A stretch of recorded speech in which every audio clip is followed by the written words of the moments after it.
Hello बच्चों, नमस्कार। जय हिंद। आज हम फिजिक्स में पढ़ेंगे प्रकाश की। ये फिजिक्स का सेकंड भाग है, जिसके अंतर्गत पहला चैप्टर है प्रकाश का परावर्तन तथा अपवर्तन, गोलीय दर्पण तथा लेंस। तो इस चैप्टर को हमने ज्यादातर कक्षा 10 में पढ़ लिया है। ज्यादातर चीजें हमें कक्षा 10 की ही हैं। हमें उन चीजों को फिर से रिवीजन में करना है। चलिए शुरू करते हैं। देखते हैं पहला टॉपिक, प्रकाश क्या है। What is light? प्रकाश क्या है? तो प्रकाश ही है जिसके कारण हम किसी को देख सकते हैं, किसी भी वस्तु को हम क्या कर सकते हैं, देख सकते हैं। प्रकाश क्या होता है कि प्रकाश एक ऐसी भौतिक ऊर्जा है जो मनुष्य की नेत्र तंत्रिकाओं को संवेदित करता है, जिसके कारण हम अन्य वस्तुओं को क्या कर सकते हैं, देख सकते हैं। प्रकाश क्या है? प्रकाश वह भौतिक ऊर्जा है जो मनुष्य की नेत्र तंत्रिकाओं को क्या करता है, संवेदित करता है, जिसके कारण हम वस्तुओं को देख पाते हैं। प्रकाश प्रकाश क्या है? प्रकाश वह भौतिक ऊर्जा है। प्रकाश वह भौतिक ऊर्जा है। प्रकाश वह भौतिक ऊर्जा है। प्रकाश करता क्या है? मनुष्य की जो नेत्र तंत्रिकाएं हैं उन्हें संवेदित करेगा, जिसके कारण हमें वस्तुएं दिखाई देती हैं। प्रकाश वह भौतिक ऊर्जा है जो मनुष्य की नेत्र तंत्रिकाओं जो मनुष्य की नेत्र जो मनुष्य की नेत्र तंत्रिकाओं जो मनुष्य की नेत्र तंत्रिकाओं को संवेदित करता है। मनुष्य की नेत्र तंत्रिकाओं को संवेदित करता है। मनुष्य की नेत्र तंत्रिकाओं को संवेदित करता है, जिससे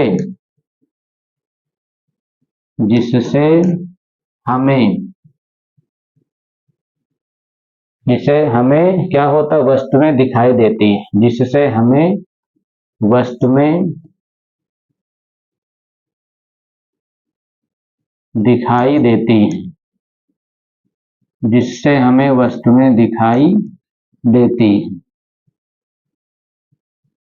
तो प्रकाश के द्वारा ही हम अन्य वस्तुओं को देख सकते हैं। अगर प्रकाश नहीं होता तो हम किसी वस्तु को देख नहीं सकते। प्रकाश क्या होता है कि प्रकाश वह भौतिक ऊर्जा है जो मनुष्य की नेत्र तंत्रिकाओं या कोशिकाओं को संवेदित करता है, जिसके कारण हम वस्तुओं को देख सकते हैं। उसे हम क्या कहते हैं? प्रकाश कहते हैं।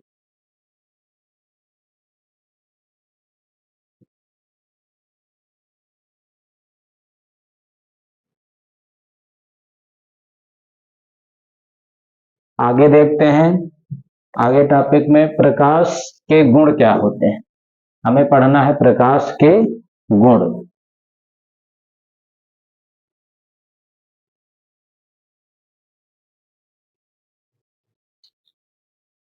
प्रकाश के गुण क्या क्या होते हैं? Properties of light. प्रकाश के गुण हमें पढ़ना है। प्रकाश के गुण। तो प्रकाश के गुणों के अंतर्गत हमने देखा कि प्रकाश क्या होता है, हमेशा एक सीधी रेखा में चलता है। प्रकाश कैसे चलता है?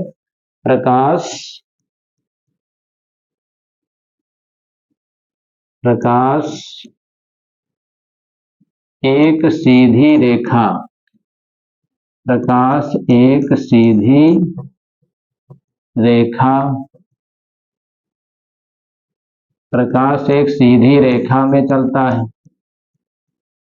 पहला इसका गुण है कि प्रकाश कैसे चलता है? प्रकाश एक सीधी रेखा में चलता है। प्रकाश एक सीधी रेखा में चलता है। दूसरा, प्रकाश में क्या होते हैं, विद्युत के गुण पाए जाते हैं, अर्थात प्रकाश विद्युत चुंबकीय तरंगों के रूप में संचरित होता है। प्रकाश प्रकाश विद्युत चुंबकीय तरंगों, विद्युत चुंबकीय तरंगों, प्रकाश विद्युत चुंबकीय तरंगों के रूप में संचरित होता है, के रूप में संचरित होता है। प्रकाश विद्युत चुंबकीय तरंगों के रूप में संचरित होता है। प्रकाश विद्युत चुंबकीय तरंगों के रूप में संचरित होता है। अगर हम प्रकाश की चाल की बात करें तो प्रकाश की हम जानते हैं निर्वात में जो चाल होती है वो 3 × 10⁸ मीटर प्रति सेकंड होती है। प्रकाश की निर्वात में चाल, प्रकाश की निर्वात,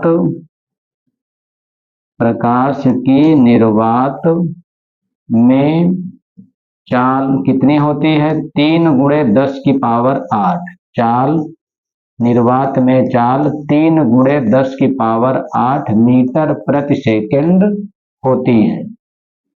तो प्रकाश की निर्वात में जो चाल होती है वो 3 × 10⁸ मीटर प्रति सेकंड होती है। अब हम बात करते हैं प्रकाश की तरंग दैर्ध्य की।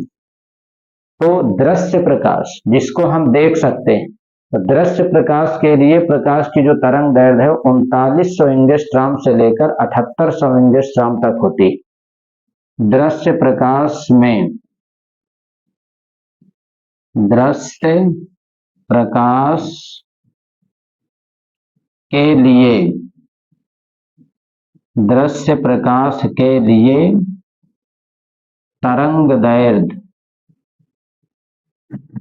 दृश्य प्रकाश के लिए तरंग दैर्ध्य 3900 एंगस्ट्रॉम से कितनी होती है, 7800 एंगस्ट्रॉम। 3900 एंगस्ट्रॉम से 7800 एंगस्ट्रॉम तक होती है। 3900 एंगस्ट्रॉम से कहां तक, 7800 एंगस्ट्रॉम तक होती है। प्रकाश में क्या होता है कि अपवर्तन, परावर्तन, विवर्तन, व्यतिकरण इनके गुण पाए जाते हैं। प्रकाश प्रकाश में अपवर्तन, प्रकाश में क्या होता है, अपवर्तन, कामा, परावर्तन, परावर्तन, विवर्तन, विवर्तन आदि के गुण पाए जाते हैं, आदि के गुण पाए जाते हैं, आदि के गुण पाए जाते हैं। तो प्रकाश में क्या होता है कि अपवर्तन होता है, परावर्तन होता है, विवर्तन, व्यतिकरण, ध्रुवण, तो इनके गुण इसमें पाए जाते हैं। तो प्रकाश के गुणों के अंतर्गत हमने क्या देखा कि प्रकाश एक सीधी रेखा में संचरित होता है या चलता है। प्रकाश कैसे चलता है, प्रकाश एक सीधी रेखा में चलता है। कैसे चलता है, सीधी रेखा में। प्रकाश में विद्युत चुंबकीय तरंगों के गुण पाए जाते हैं, अर्थात प्रकाश विद्युत चुंबकीय तरंगों के रूप में संचरित होता है। प्रकाश के जो निर्वात में चाल होती है 3 × 10⁸ मीटर प्रति सेकंड होती है। दृश्य प्रकाश के लिए जो तरंग दैर्ध्य है वो 3900 एंगस्ट्रॉम से लेकर 7800 एंगस्ट्रॉम तक होती है। प्रकाश में अपवर्तन है, परावर्तन है, विवर्तन है, व्यतिकरण है, इनके गुण पाए जाते हैं। तो आगे हम देखेंगे, अब अगला टॉपिक हमारे पास परावर्तन। तो ज्यादातर हमने इन टॉपिक को कक्षा 10 में पढ़ लिया है, थोड़ा इसको हम स्पीड में पढ़ेंगे, थोड़ा जल्दी होगा। मेन इसका दूसरा है चैप्टर, वहां से क्वेश्चन पूछे जाते हैं।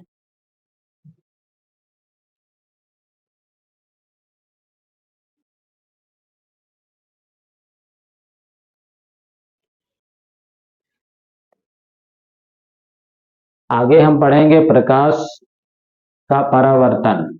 हमको पढ़ना प्रकाश का परावर्तन क्या है, हमें देखना है प्रकाश का परावर्तन।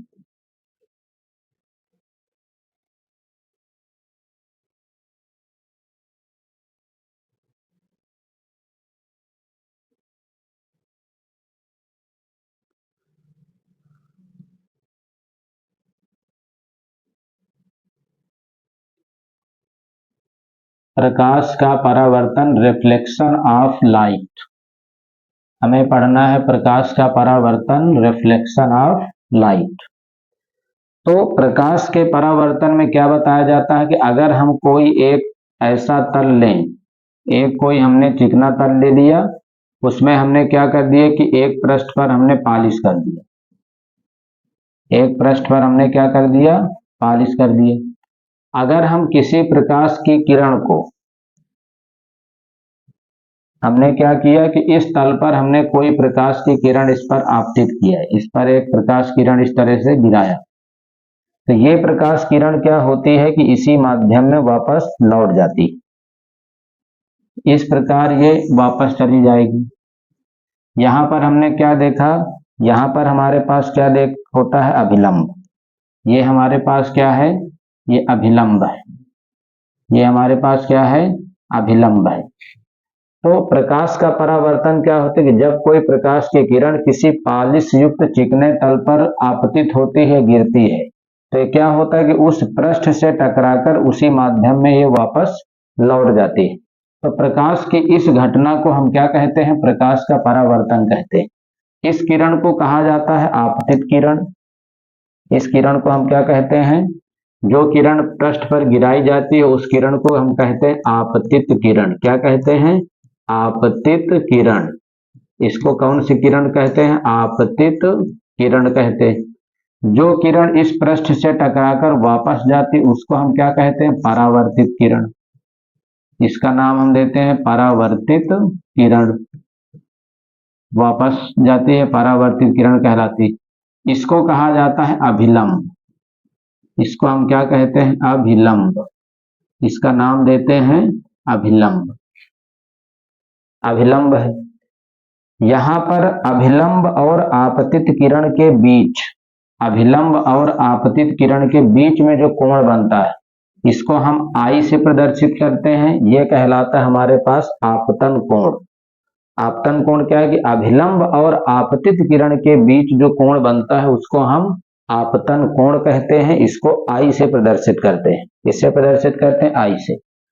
परावर्तित किरण और अभिलंब, परावर्तित किरण और अभिलंब के बीच में जो कोण बनता है यहाँ पर, तो ये इसको हम आर से प्रदर्शित करते हैं और ये कहलाता है हमारे पास परावर्तन कोण।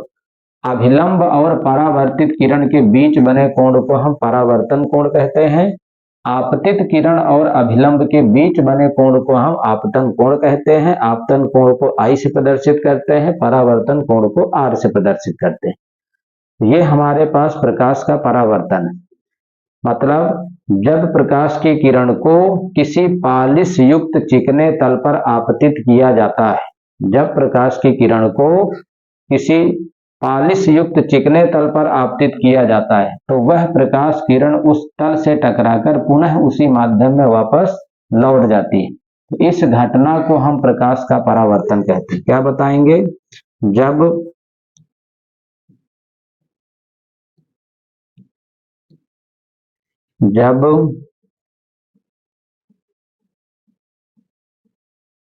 प्रकाश की किरण को,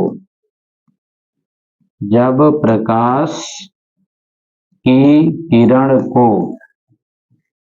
जब प्रकाश की किरण को किसी पॉलिश युक्त, किरण को किसी पॉलिश युक्त, किसी पॉलिश युक्त, किसी पॉलिश युक्त चिकने तल पर, किसी पॉलिश युक्त चिकने तल पर, किसी पॉलिश युक्त चिकने तल पर आपतित किया जाता है, किसी पॉलिश युक्त चिकने तल पर आपतित किया जाता है, आपतित किया जाता है। तो क्या होता है, तो वह प्रकाश किरण उस तल से टकराकर वापस लौट जाता है। तो वह प्रकाश किरण, तो वह प्रकाश किरण, तो वह प्रकाश किरण उस तल से टकराकर, उस तल से टकराकर, उस तल से टकराकर,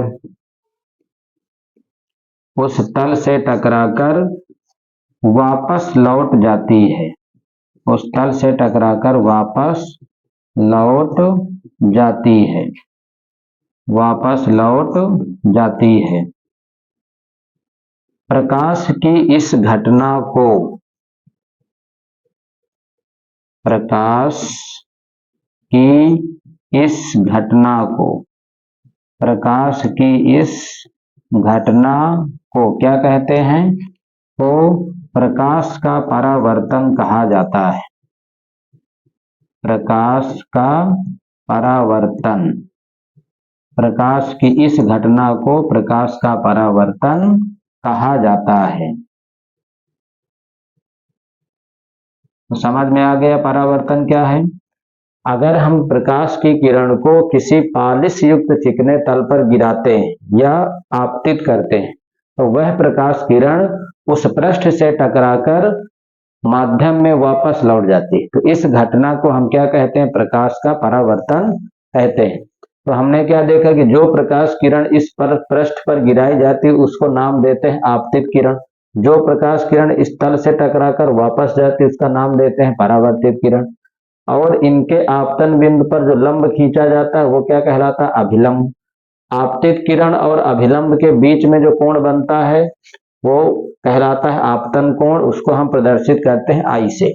इसी तरह अभिलंब और परावर्तित किरण के बीच में जो कोण बनता है उसको प्रदर्शित करते हैं आर से, वो कहलाता है परावर्तन कोण।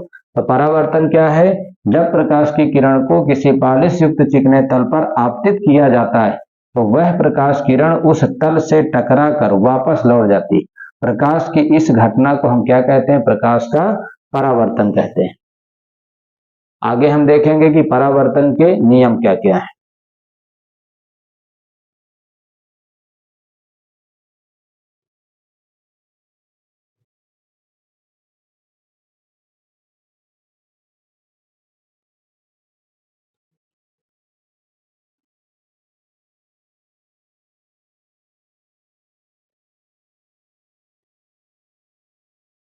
चलिए आगे देखते हैं परावर्तन के नियम क्या हैं।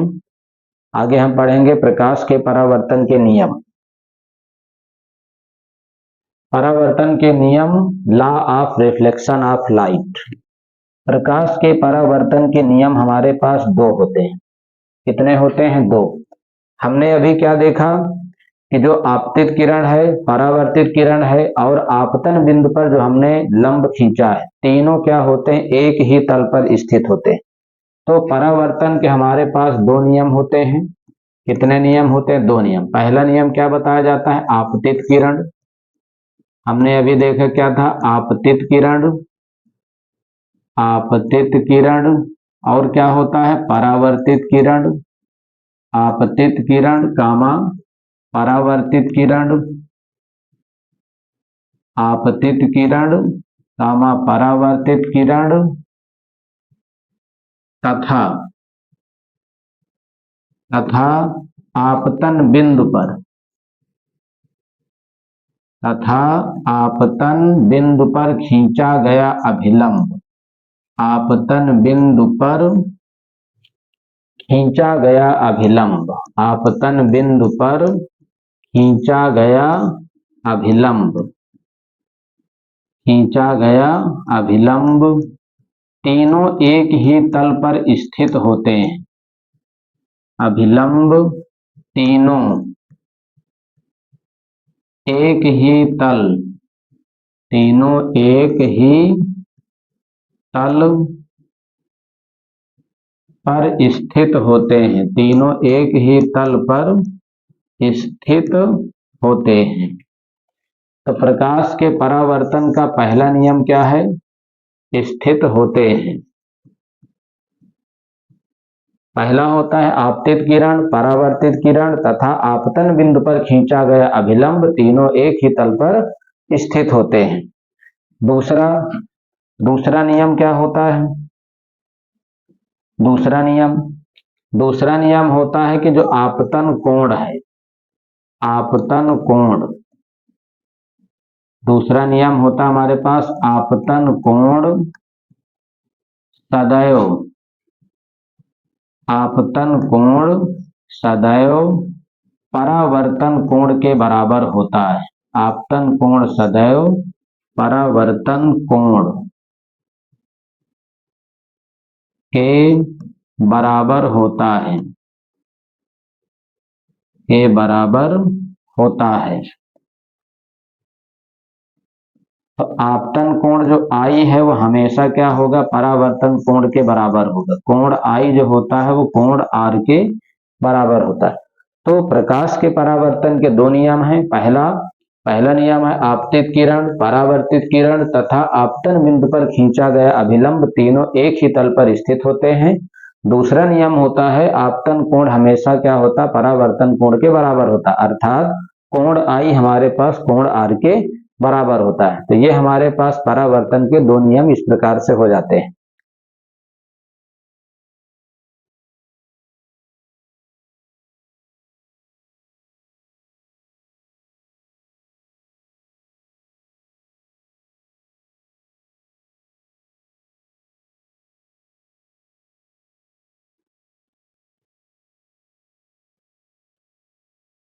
चलिए आगे देखते हैं। अगला टॉपिक हमारे पास क्या है? अगला है हमारे पास प्रतिबिंब। क्या है? प्रतिबिंब। प्रतिबिंब, यहाँ बिंब का मतलब होता है वस्तु से। प्रतिबिंब, बिंब, प्रतिबिंब का मतलब, बिंब का अर्थ है वस्तु से, प्रतिबिंब मतलब उसकी इमेज। प्रतिबिंब का मतलब क्या है? इमेज से। मतलब अगर हम दर्पण के सामने खड़े होते हैं तो हमको दर्पण में अपना चित्र दिखाई देता है। तो दर्पण में जो चित्र दिखाई देता है वही क्या है? उस वस्तु का प्रतिबिंब है। क्या है? उस वस्तु का प्रतिबिंब है। तो प्रतिबिंब क्या होता है? प्रतिबिंब, अगर हम प्रतिबिंब की बात करें तो प्रतिबिंब क्या होता है? अगर किसी वस्तु से चलने वाली जो प्रकाश किरणें हैं, किसी वस्तु से चलने वाली जो प्रकाश किरणें हैं, वो परावर्तन के पश्चात यदि किसी बिंदु पर मिलती हैं या उस बिंदु पर मिलती हुई प्रतीत होती हैं या उस बिंदु से आती हुई प्रतीत होती हैं, तो उस बिंदु को हम क्या कहते हैं? वस्तु का प्रतिबिंब कहते हैं। प्रतिबिंब क्या है? तो प्रतिबिंब के विषय में हम क्या बताएंगे कि किसी वस्तु से चलने वाली प्रकाश किरणें, किसी वस्तु से चलने वाली प्रकाश किरणें किसी वस्तु से चलने वाली प्रकाश किरणें, चलने वाली प्रकाश किरणें, चलने वाली प्रकाश किरणें परावर्तन के पश्चात, परावर्तन के पश्चात, परावर्तन के पश्चात किसी बिंदु पर मिलती है, परावर्तन के पश्चात किसी बिंदु पर मिलती है, परावर्तन के पश्चात किसी बिंदु पर मिलती है, किसी बिंदु पर मिलती है या मिलती हुई प्रतीत होती है, या मिलती हुई प्रतीत होती है। क्या है? यदि या तो किसी बिंदु पर जाकर मिल जाए या हमें ऐसा लगे कि आगे जाकर उस बिंदु पर ये मिलेंगी, या मिलती हुई प्रतीत होती है, मिलती हुई प्रतीत होती है, मिलती हुई प्रतीत होती है। या हम कह सकते हैं कि उस बिंदु से आती हुई प्रतीत होती है, या उस बिंदु से या उस बिंदु से आती हुई प्रतीत होती है, या उस बिंदु से आती हुई प्रतीत होती है, आती हुई प्रतीत होती है, क्या कहा जाता है? प्रतिबिंब कहा जाता है। तो उस बिंदु को हम क्या कहते हैं? प्रतिबिंब कहते हैं। तो उसे प्रतिबिंब कहा जाता है, तो उसे प्रतिबिंब कहा जाता है, प्रतिबिंब कहा जाता है, प्रतिबिंब कहा जाता है।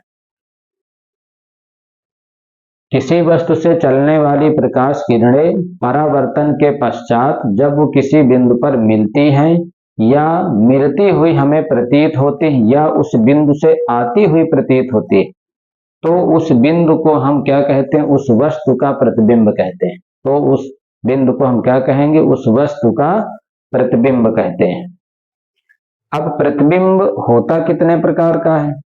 तो प्रतिबिंब हमारे पास दो प्रकार का होता है। कितने प्रकार का होता है? दो प्रकार का। पहला होता हमारे पास वास्तविक प्रतिबिंब, रियल इमेज।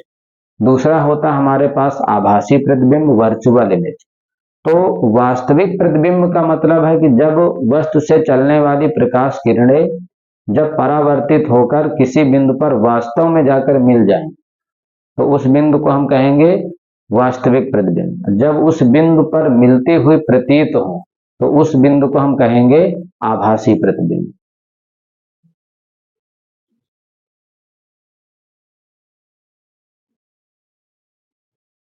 तो प्रतिबिंब के विषय में हमने क्या देखा कि किसी वस्तु से चलने वाली प्रकाश किरणें, किसी वस्तु से चलने वाली किरणें परावर्तन के पश्चात किसी बिंदु पर मिलती हैं या मिलती हुई प्रतीत होते हैं या उस बिंदु से आती हुई प्रतीत होती है, तो उसको हम प्रतिबिंब कहते हैं।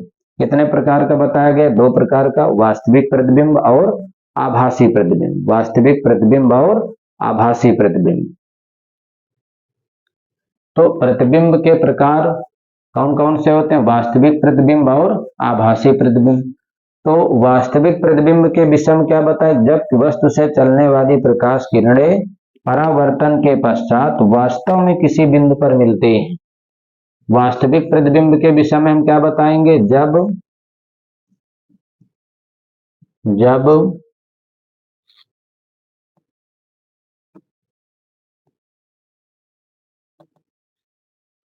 क्या बताएंगे? जब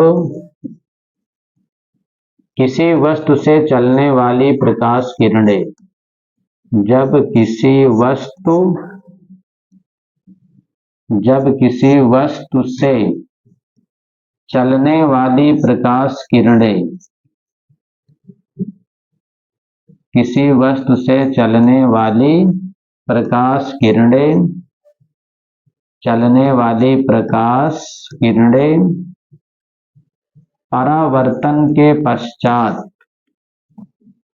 चलने वाली प्रकाश किरणें परावर्तन के पश्चात, चलने वाली प्रकाश किरणें परावर्तन के पश्चात वास्तव में किसी बिंदु पर मिलती हैं। वास्तव में किसी बिंदु पर मिलती हैं। वास्तव में किसी बिंदु पर मिलती हैं। वास्तव में किसी बिंदु पर क्या हो जाए? मिलती हैं। वास्तव में किसी बिंदु पर मिलती हैं। तो उस बिंदु को हम क्या कहते हैं? वास्तविक प्रतिबिंब। तो उस बिंदु को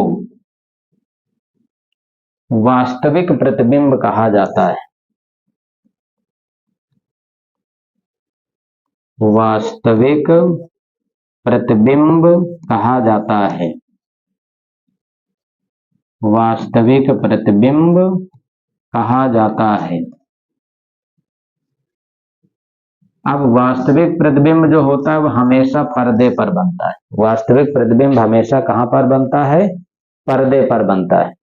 अब अगर हम बात करें आभासी प्रतिबिंब, आभासी प्रतिबिंब हमारे पास क्या होता है?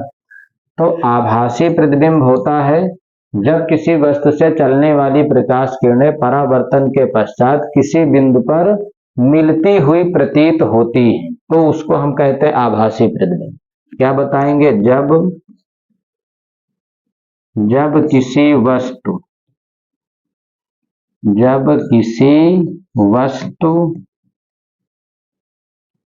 से चलने वाली जब किसी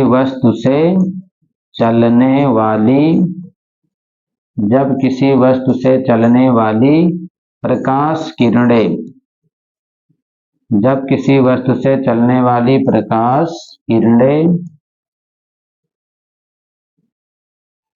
परावर्तन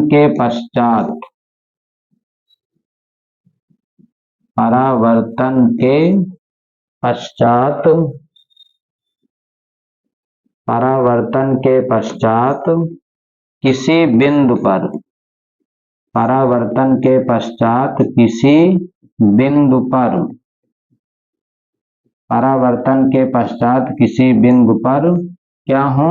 मिलती हुई प्रतीत हो। किसी बिंदु पर मिलती हुई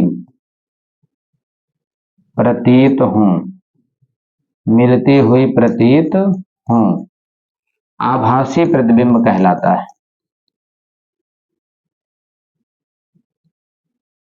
आभासी प्रतिबिंब कहलाता है। आभासी प्रतिबिंब कहलाता है। आभासी प्रतिबिंब कहलाता है। तो वास्तविक प्रतिबिंब क्या है कि जब किसी वस्तु से चलने वाली प्रकाश किरणें परावर्तन के बाद अगर किसी बिंदु पर वास्तव में मिलती है तो उस बिंदु को हम कहेंगे वास्तविक प्रतिबिंब। वास्तविक प्रतिबिंब जो होता है वो हमेशा पर्दे पर बनता है। आभासी प्रतिबिंब क्या है कि जब वो किसी बिंदु पर मिलती हुई प्रतीत होती हैं या उस बिंदु से आती हुई प्रतीत होती हैं किरणें, तो उसको हम कहते हैं आभासी प्रतिबिंब। आभासी प्रतिबिंब का हमेशा फोटोग्राफ लिया जाता है। अब आगे देखते हैं अगला टॉपिक क्या है।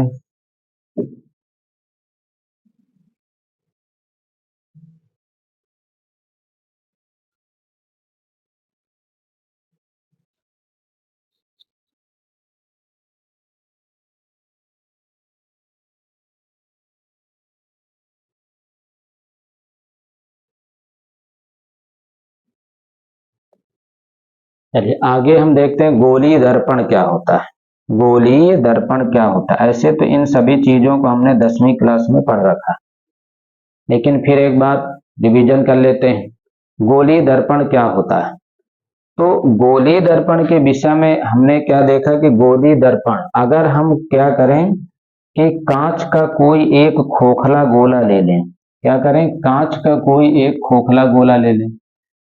हमने क्या किया कि ये मान लिया कि हमारे पास कांच का कोई एक खोखला गोला है। ये कांच का हमारे पास कोई एक खोखला गोला है। अब क्या करते हैं कि अगर इस खोखले गोले को हम कहीं से काट लेते हैं। हमने क्या किया? इसको हमने कहीं से ऐसे काट दिया। कहीं से भी मान लेते हैं कि हमने यहां से इसको काट दिया। हमने इसको इस तरीके से दो भागों में डिवाइड कर दिया। अब इसके बाद अगर हम यहां देखते हैं तो इसके दो भाग हो जाते हैं। अगर हम एक बार यहां पर पॉलिश कर दें, इसके उभरे हुए भाग पर पॉलिश कर दें, तो ये हमारे पास बन जाता है अवतल दर्पण। ये क्या हो जाता है? अवतल दर्पण। क्या हो जाएगा? अवतल दर्पण हो जाता है। फिर इसके बाद अगर हम क्या कर दें, इसको हमने दो भागों में इस तरीके से डिवाइड कर दिया।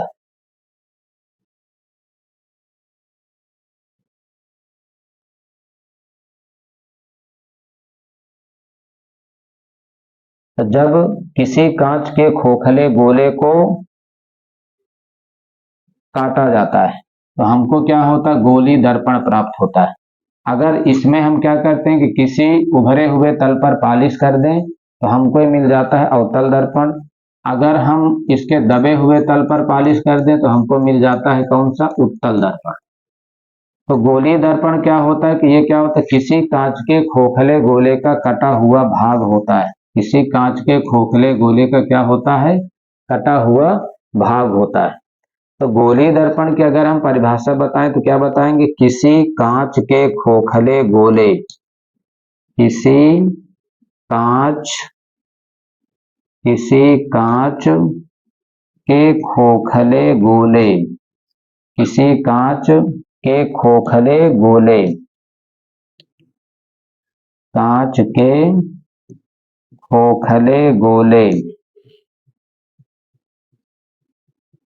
खोखले गोले का कटा हुआ भाग, गोले का कटा हुआ भाग, कटा हुआ भाग गोलीय दर्पण कहलाता है। गोलीय दर्पण कहलाता है। तो अगर हम क्या करते हैं कि कांच का कोई खोखला गोला लेकर उसको हम काट देते हैं, तो इस प्रकार जो कटा हुआ भाग होगा वो हमारे पास क्या कहलाएगा, गोलीय दर्पण कहलाएगा। तो गोलीय दर्पण कितने प्रकार का होता है, दो प्रकार का, उत्तल गोलीय दर्पण और अवतल गोलीय दर्पण।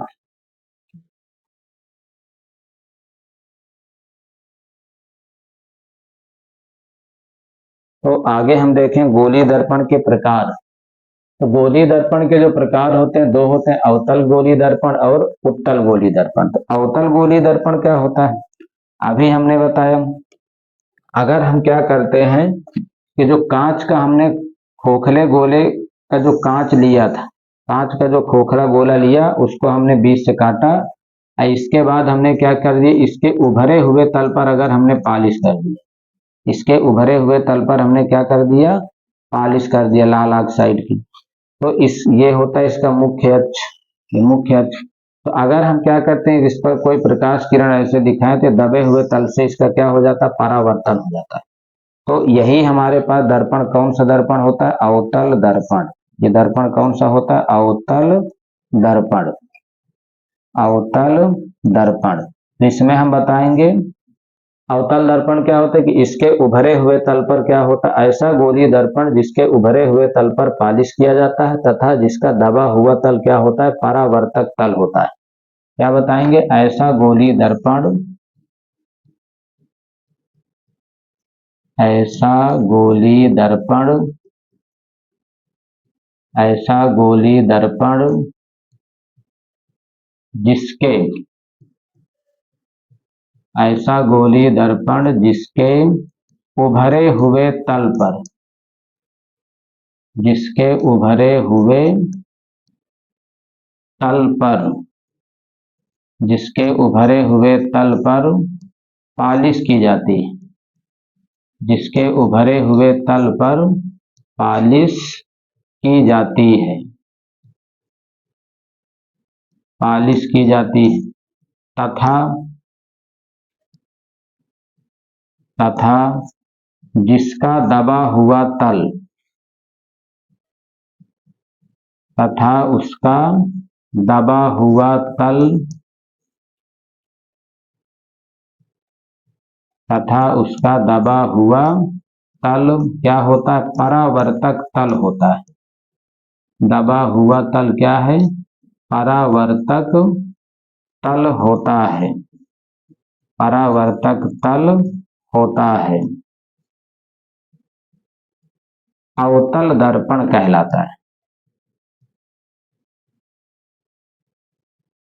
अवतल दर्पण कहलाता है, अवतल दर्पण कहलाता है। तो अवतल दर्पण क्या है कि इसके हम उभरे हुए तल पर क्या करते हैं, पॉलिश करते हैं, और जो दबा हुआ तल है, धंसा हुआ जो तल है वो क्या होता है, परावर्तक तल होता है। उभरे हुए तल पर पॉलिश की जाती है और दबा हुआ तल उसका क्या है, परावर्तक तल होता है, क्या कहलाता है, अवतल दर्पण कहलाता है। अब हम बात करें उत्तल दर्पण की। तो उत्तल दर्पण में क्या होता है, उत्तल दर्पण में हम क्या करते हैं कि इसके जो दबा हुआ तल होगा, इसका जो धंसा हुआ तल होता है, इस पर हम पालिश कर देते हैं, और इसका जो उभरा हुआ तल होता है ये परावर्तक तल होता है। इसका जो उभरा हुआ तल होगा ये क्या होगा, परावर्तक तल होगा। ये परावर्तक तल है। इस प्रकार का जो दर्पण होता है ये हमारे पास कौन सा दर्पण है, उत्तल दर्पण। ये कौन सा दर्पण है, उत्तल दर्पण। तो ऐसा गोली दर्पण जिसके दबे हुए तल पर पालिश होती है और उभरा हुआ तल क्या हो, परावर्तक तल हो। क्या बताएंगे, ऐसा गोली दर्पण, ऐसा गोलीय दर्पण, ऐसा गोली दर्पण जिसका, ऐसा गोली दर्पण जिसका दबा हुआ तल, जिसका, जिसके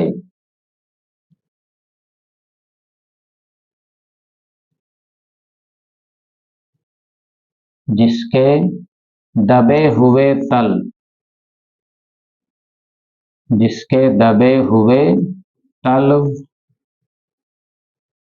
पर पालिश की जाती है, दबे हुए तल पर पालिश की जाती है, जिसके दबे हुए तल पर पालिश की जाती है, और जिसका उभरा हुआ तल, और जिसका उभरा हुआ तल, और जिसका उभरा हुआ तल क्या होता है, परावर्तक तल होता है। उभरा हुआ तल परावर्तक तल होता है, जिसके हम दबे हुए तल पर पालिश कर देते हैं और उभरा हुआ तल क्या हो, परावर्तक तल होता है, परावर्तक तल होता है। उत्तल दर्पण कहलाता है, उत्तल दर्पण कहलाता है, उत्तल दर्पण कहलाता है, उत्तल दर्पण कहलाता है। तो अवतल दर्पण के विषय में हमने देखा, उत्तल दर्पण के विषय में देखा। तो अवतल दर्पण हमारे पास क्या है, ऐसा गोली दर्पण जिसके उभरे हुए तल पर हम पालिश करते हैं और जिसका दबा हुआ तल क्या हो, परावर्तक तल हो, उसको हम अवतल दर्पण कहते हैं।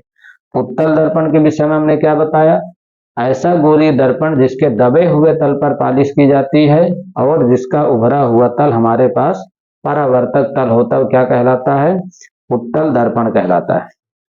तो बच्चों आज के लेक्चर्स में हम अभी इतना रखते हैं। कल के लेक्चर्स में हम पढ़ेंगे दर्पण से संबंधित कुछ परिभाषाएं, उत्तल दर्पण द्वारा प्रतिबिंब का बनना, अवतल दर्पण द्वारा प्रतिबिंब का बनना, दर्पण के लिए सूत्र का निगमन। तो इन चीजों को हम कल अगले लेक्चर्स में इनकी चर्चा करेंगे। तो ज्यादातर जो अभी चीजें हम पढ़ेंगे वो कक्षा 10वीं से आधारित है। जो हमारे पास इसके बाद जो चैप्टर आएगा वहां से हमारा सिलेबस, मेन सिलेबस वहां से चालू होता है। तो कभी कभी यहाँ से भी एक दो क्वेश्चन न्यूमेरिकल में पूछे जा सकते हैं, लेकिन यहाँ की संभावना बहुत कम होती है। इसके अगले चैप्टर से जो भी है वो मेन चीज है, लेकिन हमको इनके विषय में भी हमें मालूम होना चाहिए। Thank you.